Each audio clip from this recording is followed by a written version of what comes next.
முதல்வர் பதவியிலிருந்து நிதிஷ்குமார் திடீர் விலகல். 2 தசாப்தங்களுக்கும் மக்கள் அளித்த ஆதரவு பெரிய பலமாக இருந்ததாக பதிவு. மாநிலங்களவை தேர்தலில் போட்டியிட கட்சியினர் கடும் எதிர்ப்பு. மாநிலங்களவை தேர்தலுக்கான திமுக, அதிமுக வேட்பாளர்கள் வேட்புமனு தாக்கல். திமுக சார்பில் திருச்சி சிவா, ரவீந்திரன், காங்கிரஸ் சார்பில் கிறிஸ்டோபர் திலக், தேமுதிக சார்பில் சுதீஷ் ஆகியோர் வேட்புமனு தாக்கல். அதிமுக சார்பில் தம்பிதுரை, அன்புமணி ஆகியோரும் வேட்புமனு தாக்கல். மதவெறி அரசியலுக்கு தமிழ்நாட்டில் இடமில்லை. மாநில உரிமைகளை ஒருபோதும் விட்டுக் கொடுக்க போவதில்லை என முதலமைச்சர் அதிரடி. திமுக கூட்டணி உடையாதா என எதிர்க்கட்சியினர் ஏங்கி கிடப்பதாகவும் பதிவு. அரசியலில் புது வரலாறு படைத்தார் முதலமைச்சர் மு.க. ஸ்டாலின். வைரல் வீடியோ குறித்து தஞ்சையில் விளக்கம். ஈரான் மீதான தாக்குதல் 6வது நாளாக நீட்டிப்பு.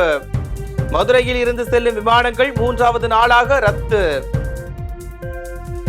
இஸ்ரேல் ஈரான் போரினால் இந்தியாவில் ஏற்பட்ட கச்சா எண்ணெய் நெருக்கடியை சமாளிக்க ரஷ்யா உதவிக்கரம்.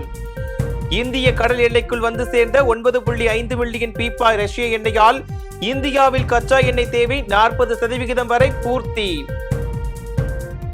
கோவில் நிலங்கள் தொடர்பான வழக்குகளை 6 மாதத்தில் முடிக்க வேண்டும். உரிமையியல் நீதிமன்றங்களுக்கு உயர்நீதிமன்ற மதுரை அமர்வு உத்தரவு.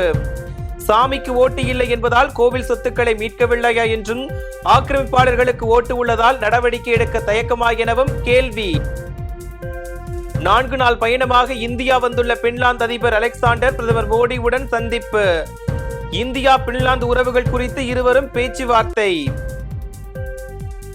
தனியார் பள்ளிகளில் அரசியல் மதம் சார்ந்த நிகழ்வுகளுக்கு தடை. RSS மற்றும் சிறுபான்மை அமைப்புகள் பள்ளி வளாகங்களில் தொடர்ந்து மதம் சார்ந்த நிகழ்ச்சிகளை நடத்துவதாக எழுந்த புகாரை தொடர்ந்து தமிழ்நாடு அரசு அதிரடி. RS துரை செந்தில்குமார் இயக்கத்தில் லெஜண்ட் சரவணன் நடிக்கும் லீடர் திரைப்படத்தின் டீசர் வெளியீடு. தி லெஜண்ட் திரைப்படத்திற்கு பிறகு லெஜண்ட் சரவணா இந்த திரைப்படத்தில் நடிக்கிறார். அப்பா மகள் கதைக்களத்தில் லெஜண்ட் சரவணன் அதிரடி நடிப்பு. சுரேஷ் சங்கையா இயக்கத்தில் யோகி பாபு நடிக்கும் கிணத்த காணும் படத்தின் ட்ரெய்லர் நாளை வெளியீடு.